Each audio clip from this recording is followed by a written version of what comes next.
प्यारे छात्रों नमस्कार। इन दिनों एक नई तकनीक आप सीख रहे हैं, या यूँ कहें कि सीख चुके हैं। आप अवेयर हो चुके हैं ऑनलाइन क्लासेस, और देश के प्रधानमंत्री जी की जो योजना थी डिजिटल इंडिया, आज इस लॉकडाउन की अवधि में वाकई में डिजिटल इंडिया का पूरा सदुपयोग हम लोग कर पा रहे हैं। तो आज हम जो 12वीं के जो बच्चे हैं उनके लिए एक इससे टॉपिक जो है कंप्यूटर सॉफ्टवेयर, उसके विषय में जानकारी प्राप्त करेंगे। इससे पहले मैं आपको ये बता दूं, जैसे आप कंप्यूटर देखते हैं तो कंप्यूटर ऐसे स्वयं संचालित नहीं होता, इसके लिए प्रोग्राम की आवश्यकता है। और जिस प्रकार से अगर ह्यूमन बीइंग अपने विषय में आप देखें तो बिना योजना के आप आगे कोई भी काम नहीं कर सकते, उस प्रकार से सॉफ्टवेयर है। तो सॉफ्टवेयर अगर परिभाषा की चर्चा करें तो परिभाषा में जो हम कह सकते हैं कि सॉफ्टवेयर एक निर्देशों या प्रोग्रामों का समूह होता है जो कंप्यूटर के हार्डवेयर, सॉफ्टवेयर और संबंधित जितने सारे कार्य होते हैं उसको संचालित करने में मदद करता है। ये हो गया सॉफ्टवेयर की चर्चा। चलिए थोड़ा आगे बढ़ते हैं। इसमें देखेंगे हम कि एक्चुअल में सॉफ्टवेयर के प्रकार कौन कौन से हैं। उसमें प्रमुख रूप से देखिए, पहला तो सबसे बड़ी चीज हो गई सिस्टम सॉफ्टवेयर, और दूसरा होता है एप्लीकेशन सॉफ्टवेयर। ये दो प्रकार मुख्य होते हैं, सिस्टम और एप्लीकेशन सॉफ्टवेयर। सिस्टम सॉफ्टवेयर जो है उसके विषय में ये कह सकते हैं कि कंप्यूटर सिस्टम के ओवरऑल जो भी वर्क होते हैं, काम होता है, यानी कह सकते हैं कि system software control overall operation of computer system, यानी कंप्यूटर सिस्टम के जितने सारे कार्य होंगे उनको नियंत्रित और संचालित करने का काम आपका सिस्टम सॉफ्टवेयर करता है। अगर हम फंक्शन की तरफ देखें तो सबसे पहला फंक्शन आप कह सकते हैं सिस्टम सॉफ्टवेयर के लिए आप कह सकते हैं कंट्रोल द कंप्यूटर हार्डवेयर, यानी कंप्यूटर हार्डवेयर का सेंस ये है कि जितने सारे डिवाइसेस जुड़े होते हैं कंप्यूटर पर उनको कंट्रोल करने का काम आपका सिस्टम सॉफ्टवेयर करता है। दूसरे अगर फंक्शन की तरफ चले तो आप ये कह सकते हैं कि ये जितने सारे अदर सॉफ्टवेयर होते हैं जो आपके सिस्टम में इंस्टॉल होते हैं उनको रन कराना, उसको एग्जीक्यूट करना, यानी एग्जीक्यूट करने का मतलब कि जो प्रोग्राम आपने तैयार रखा है उसका आउटपुट प्राप्त करने के लिए भी इसका उपयोग किया जा सकता है। साथ ही साथ जो सॉफ्टवेयर होंगे, सिस्टम सॉफ्टवेयर होगा, वो जो नए सॉफ्टवेयर आप बनाना चाहते हैं, नए एप्लीकेशन सॉफ्टवेयर बनाना चाहते हैं तो उसमें भी सहायता कर सकता है। यानी कह सकते हैं कि we can product new type of software with the help of system software. ये दो सिस्टम सॉफ्टवेयर के काम हो गए।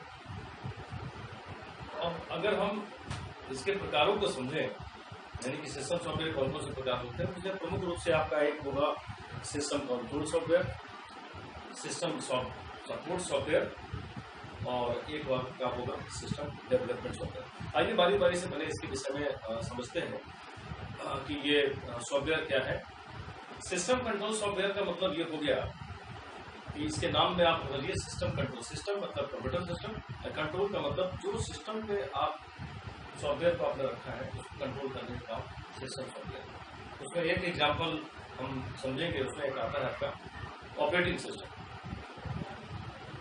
और ऑपरेटिंग सिस्टम को हिंदी में आप कहिए तो बड़ा टिपिकल है, बहुत कह सकते हैं यूजर फ्रेंडली शब्द तो नहीं है, लेकिन कभी कभी चर्चा लोग कर देते हैं। इसको बोलते हैं परिचालन तंत्र। अगर आप किसी चर्चा करिए परिचालन तंत्र के विषय में तो लोग थोड़े से अटपटे लगेंगे, थोड़ा शब्द थोड़ा सा, मैंने पहले भी कहा कि ये यूजर फ्रेंडली नहीं होता, इसलिए हम लोग इंग्लिश में देखते हैं ज़्यादा अच्छा है ऑपरेटिंग सिस्टम।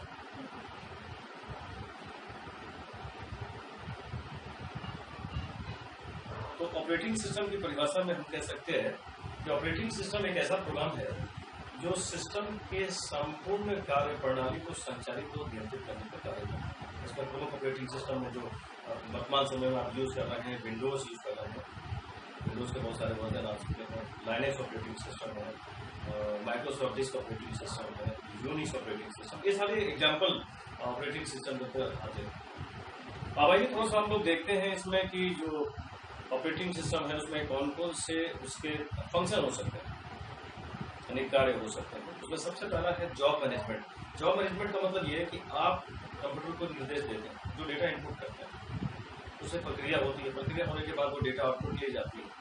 ये जो कार्य हो रहे हैं that is called job management. Job management का काम प्रमुख रूप से सिस्टम सॉफ्टवेयर का होता है। दूसरा है टास्क मैनेजमेंट। आपने कोई भी कार्य किया, टास्क का मतलब आप समझ लीजिए कि बहुत सारे वर्क आप करते हैं जो अलग अलग प्रकार के हो सकते हैं। बैंक वाले अलग प्रकार काम करेंगे, एजुकेशनल जो डिपार्टमेंट होते हैं उसके अलग काम होते हैं। कौन सी फाइल, कौन सी डेटा कहाँ पे सेव होगी, जिससे हम बाद में कभी जरूरत के हिसाब से उसको एक्सेस कर सके, ये टास्क मैनेजमेंट के अंतर्गत है।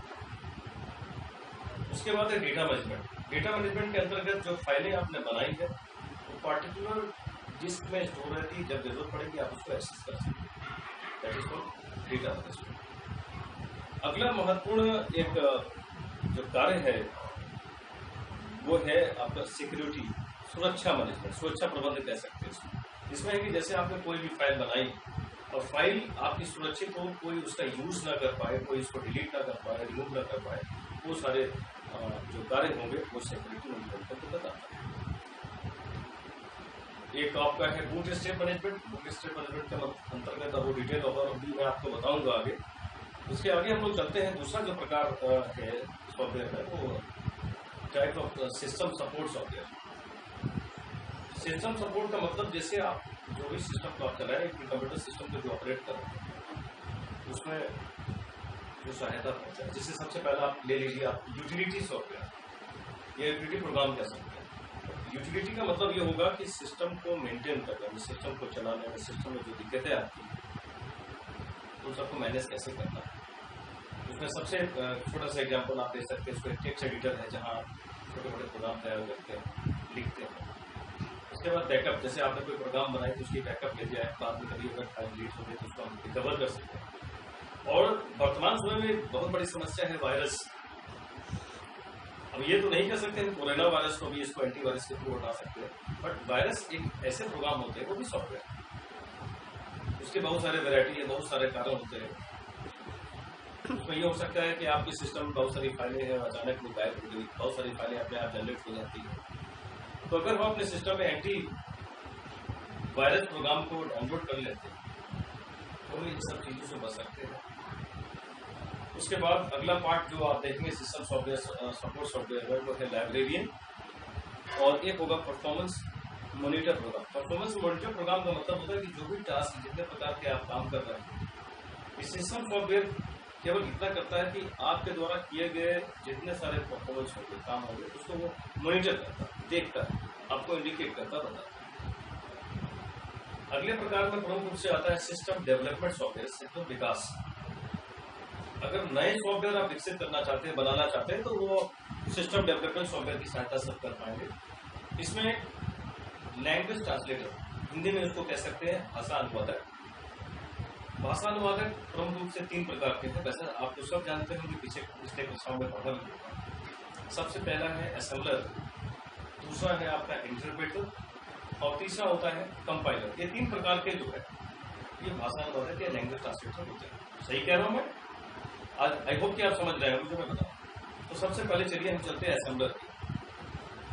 असेंबलर से पहले एक चीज समझ लीजिए कि जो भाषा अनुवादक एक्चुअल में है क्या। भाषा अनुवादक का मतलब ये तो आप जानते हैं कि हमारी भाषा को कंप्यूटर नहीं समझता है, कंप्यूटर की भाषाओं को हम लोग नहीं समझते। अनुवादक का काम केवल ये होता है कि प्रयोगकर्ता के द्वारा जो भी प्रोग्राम लिखे जाए उसको मशीनी भाषा में अनुवादित करके ट्रांसलेट करना, ये ट्रांसलेटर काम करता है। फॉर एग्जाम्पल आपने असेंबली भाषा में कोई प्रोग्राम लिखा, तो असेंबलर जो यहाँ पे है वो असेंबली भाषा के प्रोग्रामों को मशीनी भाषा में ट्रांसलेट करने का, अनुवादित करने का कार्य करता है। दूसरा जो इंटरप्रेटर और कंपाइलर है, ये दोनों हाई लेवल लैंग्वेजेस को मशीनी भाषा में अनुवादित या ट्रांसलेट करने का काम करते हैं। दोनों में फर्क केवल इतना है, इंटरप्रेटर प्रयोगकर्ता के द्वारा लिखे गए प्रोग्रामों को लाइन बाय लाइन, एक लाइन को ट्रांसलेट किया मशीनी भाषा में, फिर सेकेंड लाइन, यानी 1 by 1 it can translate 1 line at a time, that is called interpreter.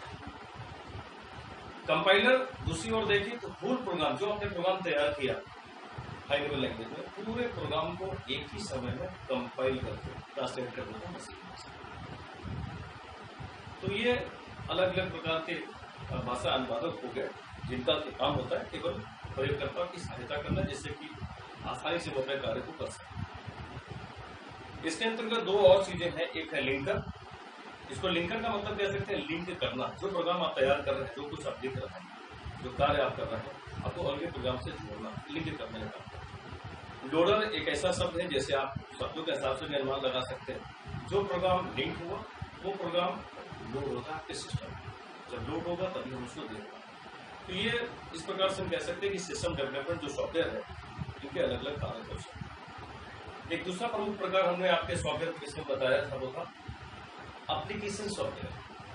अब आप समझिए कि एप्लीकेशन सॉफ्टवेयर क्या है। आज के डेट में तो एंड्रॉइड फोन आप लोग यूज कर रहे हैं, तो स्मार्ट फोन में बोलते हैं ऐप, एक ऐप डाउनलोड कर लो और काम आपका हो गया। जो एक्चुअल में एप्लीकेशन है उसको शॉर्ट में आजकल ऐप के नाम से भी जाते हैं। और आप समझिए कि आपके जो एंड्रॉइड फोन, जो मोबाइल आप यूज कर रहे हो, उसमें बहुत सारे ऐप है, दैट इज एप्लीकेशन। अगर कैलकुलेशन करना है तो कैलकुलेटर में जाएंगे, कोई डेट की जानकारी प्राप्त करनी है तो आप कैलेंडर में जाते हैं। अब व्हाट्सएप पे जो ग्रुप शेयर करते हैं, प्रोग्राम अपलोड कर रहे हैं, लोगों को भेज रहे हैं, तो आपका जो है व्हाट्सएप हो गया। तो तमाम तरह के और भी ऐप आपने डाउनलोड रखा है, आपके आई होप के मोबाइल अभी आपने हाथ में ले रखा है, उसमें बहुत सारे ऐप आप देख सकते हैं। इसको एप्लीकेशन कहने का तात्पर्य है कि एप्लीकेशन सॉफ्टवेयर है क्या। तो एप्लीकेशन सॉफ्टवेयर यूजर अपनी आवश्यकता के अनुसार इस प्रकार के सॉफ्टवेयर का निर्माण करता है। फॉर एग्जाम्पल रेल मंत्रालय, तो रेल में जो हम लोग रिजर्वेशन के लिए यूज करते हैं, या जो एयरपोर्ट पे टिकट रिजर्वेशन के लिए जो इस्तेमाल होते हैं, बैंकों में जो एप्लीकेशन का काम होता है, साइंटिस्ट जो अलग अलग प्रकार के सॉफ्टवेयर का इस्तेमाल करते हैं, ये सारे वेराइटी जो है, सारे एग्जाम्पल जो है, वो सब एप्लीकेशन सॉफ्टवेयर के अंतर्गत आता है। अगर हम इसकी विशेषता की बात करें एप्लीकेशन सॉफ्टवेयर की, तो उसमें प्रमुख विशेषताओं में सबसे ज्यादा अच्छी चीज ये हो सकती है कि यूजर फ्रेंडली, आसानी से समझ सकते हैं, कोई यूजर एप्लीकेशन को इस्तेमाल आसानी से कर सकते हैं, इसको यूजर फ्रेंडली। दूसरा GUI, इसी विषय में आप पहले से अवेयर हैं, इसका पूरा नाम ग्राफिकल यूजर इंटरफेस, यानी जो एप्लीकेशन प्रोग्राम होते हैं जो देखते हैं, उसमें सारे ग्राफिकल बेस्ड सपोर्ट आपको मिलेगा, जिससे आसानी से उसको ऑपरेट कर पाएंगे।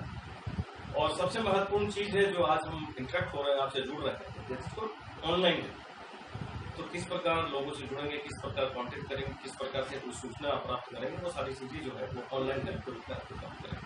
और साथ ही साथ ऑनलाइन ट्यूटोरियल, जो चीजें आप पढ़ रहे हैं, जो चीज मैं पढ़ा रहा हूँ, जो चीजें आप जानना चाहते हैं इंटरनेट के माध्यम से, इसको ऑनलाइन ट्यूटोरियल, ये सारी जानकारी आप इनकी विशेषताओं के अंतर्गत।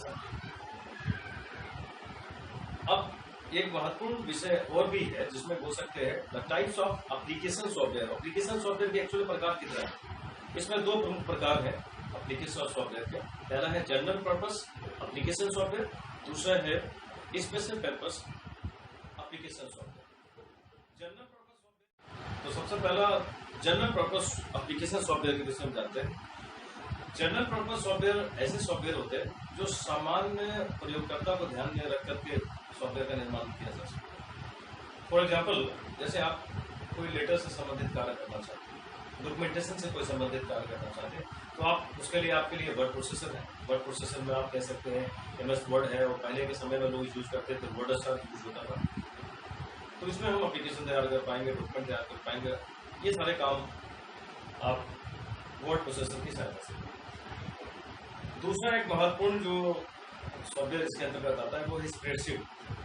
स्प्रेडशीट के अंतर्गत आप एग्जांपल में ले सकते हैं, एक आपका MS एक्सेल है, जो बहुत ज़्यादा यूज लोग ऑफिस में कर रहे हैं।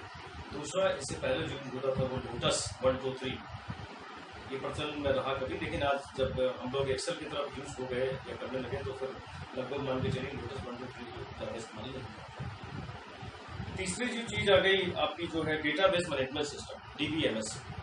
डेटाबेस मैनेजमेंट सिस्टम में जो ऑफिशियल एनवायरनमेंट है, जहाँ पे एम्प्लॉय से संबंधित जितने सारे एम्प्लॉय होते हैं जो काम कर रहे हैं, उनकी पेरोल जनरेट करनी है बनाने को, या स्कूल मैनेजमेंट में भी इसका इस्तेमाल किया जाता है डेटाबेस मैनेजमेंट सिस्टम। और एक पार्ट आपका है ग्राफिक्स। ग्राफिक्स सॉफ्टवेयर के अंतर्गत आप देख सकते हैं बहुत सारे एनिमेशन बनाए जाते हैं, जिसमें साउंड है, एक्शन है, एनिमेशन, तमाम चीजें जो बनाए जाते हैं। ये सारे एग्जाम्पल आप कह सकते हैं जनरल पर्पस एप्लीकेशन के अंतर्गत आ सकते हैं। दूसरा प्रकार आप देखिए जो था स्पेशल पर्पस। स्पेशल पर्पस जो सॉफ्टवेयर होते हैं वैसे कार्य के लिए होते हैं जिसका विशेष कार्य के लिए बनाया जाता है। अब जैसे मान लीजिए जो साइंटिस्ट हैं, वो जो मौसम वैज्ञानिक है, वो अगर इस्तेमाल करते हैं, कह सकते हैं कि अगर हमें मौसम की समय जानकारी प्राप्त करनी है, सेटेलाइट को लॉन्च करनी है, इस तरह की जो चीज़ें, यही सब चीज़ें कार्यों के लिए जो उपयोग किया जाएगा वो स्पेशल पर्पस सॉफ्टवेयर। तो बच्चों देखिए, आज मैंने आपको सॉफ्टवेयर के विषय में बताया, और एक सॉफ्टवेयर ही ऐसा चीज़ है जिससे मैं आपसे जुड़ा हूँ, आपको मैं बात कर रहा हूँ, आपसे मैं समझ रहा हूँ, ये भी एक प्रकार का सॉफ्टवेयर ही है। तो इससे संबंधित बहुत सारी चीज़ें मैंने बताई है, आई होप कि आपको समझ में आई होगी, और आप इसको देखिए, समझिए, और जो भी कंफ्यूजन होगी, अगर कोई डाउट होगी, उससे संबंधित अगली क्लास में हम बहुत इसको क्लियर करेंगे और अगली चीज़ें आपको मैं बताऊँगा। ठीक है सर, धन्यवाद, थैंक यू।